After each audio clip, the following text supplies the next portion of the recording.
The Codex of Uncertainty Transposed. Part 14. An Uncertain Democracy, Spain. Transposing Emblem by Mavi Romano. I am not an African, said John the first time we talked. He was born in Nigeria, but rejected his origin because his grandfather, he related, was killed when he tried to change things in Africa. He wanted me to understand that the work we were doing as consultants in an international development agency was in vain because the developing regions were still suffering from inexorable, brutal and widespread political corruption. The reality of political power in his native country opposed his deeper moral values. John and I see eye to eye on this. 2017 marked the beginning of a crisis in Spain with the call for a referendum to self-determine the status of Catalonia, which the central government and Spanish society, for the most part, has considered to be a challenge to the unity of the state. On October 1, state repression exercised upon more than 2 million voters ended with close to 1,000 people being injured, the imprisonment of political and social leaders without trial, and accusations of criminal offenses such as rebellion, sedition and embezzlement, although the people accused did not act violently or incite violence at any time, and was followed by central government intervention in Catalan institutions. All this shows the de facto limits of an uncertain democracy that puts the idea of the Spanish nation-state's unity before internationally recognized fundamental civil rights such freedom of expression, a right to self-determination, and political freedom. With a central government that considers dialogue or changing the 1978 Spanish legal framework to be almost treason against Spanish sovereignty and a truce that could favor the enemy, we have a long haul before us. In alternative social networks and media, we have started to talk about opening a new constituent process in Spain. The lack of legitimacy in the current legal and political framework, the Spanish parliamentary monarchy, is based on the de facto continuity of Franco's oligarchies and a continuous decline in Spanish sovereignty in both foreign affairs and domestic issues. Franco's myth of Spanish national sovereignty.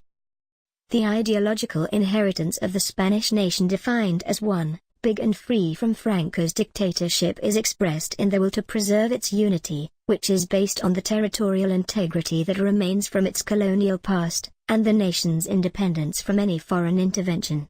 Years ago, a headline captured the declaration of King Juan Carlos: "Franco held my hand and asked me to preserve Spain's unity." The fascist military uprising that put an end to the Second Spanish Republic, which was democratically elected, and led to civil war, 1936 to 1939, started in southeastern Spain, Extremadura and Andalusia, as a large-scale attack by rebellious militias against the civilian population. Among their leaders was the bloodthirsty Quipo del Llano, who is responsible for exterminating thousands of civilians and using his radio station from Sevilla to incite indiscriminate brutality against any military or civilian dissident, including the mass rape of women. The first intervention by the United States in Spanish political affairs dates to the years of the Civil War. The U.S. oil corporation Texaco diverted oil shipments contracted by the Republican government to Franco's forces, so that the fascist forces invading Spain received from the United States the only critical resource that Nazi Germany and fascist Italy could not provide. The fascist forces won the war. Some years later, the Franco and Eisenhower governments signed the Pact of Madrid in 1953 to establish military cooperation between Spain and the United States, with 4 military bases being built in Spanish territory in return for economic and military support. 30 years later, in 1973, the terrorist group PTA killed Franco's Carrero Blanco, president of the government at that time. The attack by blowing up the car in which he was inside happened within some 800 meters of the U.S. Embassy in Madrid, although U.S. authorities did not report any abnormal incident in the area during time the terrorists were digging the tunnel where they placed the explosives. The explosives involved C4, which during those years was only used by U.S. troops in Vietnam, and could not be found in Spain. 2 months earlier, Carrero Blanco had prevented the United States from using the U.S. military bases in Spanish territory for an operation planned during the Yom Kippur War. A political figure will be a key part of the Spanish transition after Franco's death and promote Spain's entry into NATO. thereby favoring the geopolitical interests of the United States. Juan Carlos de Borbón y Borbón is formally anointed Crown Prince, one day after Franco named him as successor and gave him the title of king. His appointment, as the prince stated in his speech, was politically legitimized by the fascist coup d'état on July 18, 1936, skipping over the line of succession for the kingship. The headline in the newspaper El Alcázar read, "This is the monarchy of the Movimiento Nacional, the only channel of participation in Spanish public affairs during Franco's rule in Spain." 2 days after Franco's death in 1975, he assumed his position as King of Spain. The figure of Franco was honored in his first message addressed to the Spaniards. From then on, Spanish media left out any link between the monarchy and the fascist coup d'état. It is remarkable that during the 8 years of the Spanish transition no referendum was held so that Spaniards could decide on the establishment of a monarchical or republican state. Adolfo Suárez, president of the government at that time, revealed to a journalist that the Spanish state had conducted several surveys, and the results showed that the monarchy would have lost. The words king and monarchy were introduced in the Law of Political Reform of 1976. By linking the monarchy in the law, its permanence was ensured. The coup d'état that marked the end of the transition and the final loss of national sovereignty. About 1 month before the military coup d'état on February 23, 1981, 23F, President Adolfo Suárez announced his intention to resign on television. The political agenda he proposed at the end of his term was not to the liking of King Juan Carlos. Among other issues, it is remarkable that Suárez tried to integrate Spain into the non-aligned movement and not into NATO. On February 23, 1981, the military entered the Congress of Representatives, the lower house of the Spanish Parliament, with around 200 Guardia Civil and soldiers and held the congressman hostage for some 22 hours. King Juan Carlos gave a nationally televised address denouncing the coup and urging the maintenance of law and the continuation of the democratically elected government. There are still a lot of open questions on the king's role and the coup as an example of coercive realpolitik taken to the next level.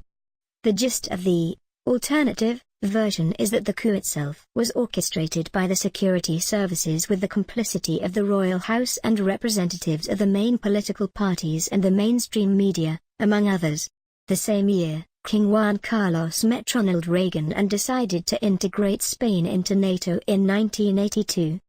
The Spanish NATO membership referendum was held in 1986. In the question asked, the government's position was implied. In your view, should Spain continue to be a member of the Atlantic Alliance subject to the terms agreed by the national government?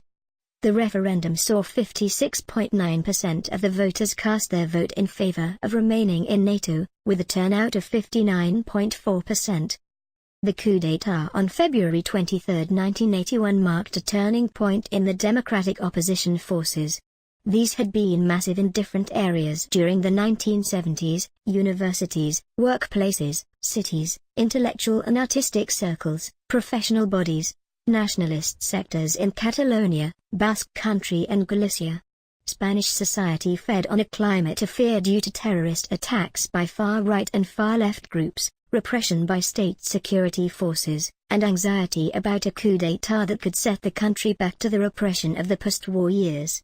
For all that, the official version presented by King Juan Carlos as the savior of Spanish democracy was readily accepted, and thus the consolidation of an effectively bipartisan parliamentary monarchy and the continuity of the Francoist power framework consisting of bankers, businessmen, large landowners, the Catholic Church, civil society hierarchy, a large portion of the journalists and intellectuals, the top leaders of the military forces, the Guardia Civil and the police authorities. The entry of Spain into the European Union, 1985, allowed the country's modernization and facilitated an international stamp of approval for its improvement of the health and education systems and infrastructure thanks to the European cohesion and CAP funds. In the 3 decades of bipartidism that have followed, Spanish society has experienced numerous cases of corruption. Currently there are 900 politicians from the government's party accused in cases of corruption, and the monarchy has accumulated wealth that could pay Spain's external debt. Furthermore, Political power is concentrated in a few parties, and economic liberalization and social inequalities are growing. Child poverty rose to 30% in recent years. There is also the non-recognition of 140,000 missing persons between the war and Franco dictatorship, 591 people killed during the years of the transition, and at least 4,113 cases of torture in Basque Country between 1960 and 2014. It is evident that democracy does not only consist in the formal organization of political elections every 4 years. As a state with tremendous cultural diversity, the basic democratic principles of popular sovereignty and integration of minorities should be permanently respected in Spain. The political crisis and the disruption of European funds supplied by the European Central Bank in the forthcoming months may induce a larger part of society to embrace the need for a new constituent process conducive to restoring Spanish popular sovereignty.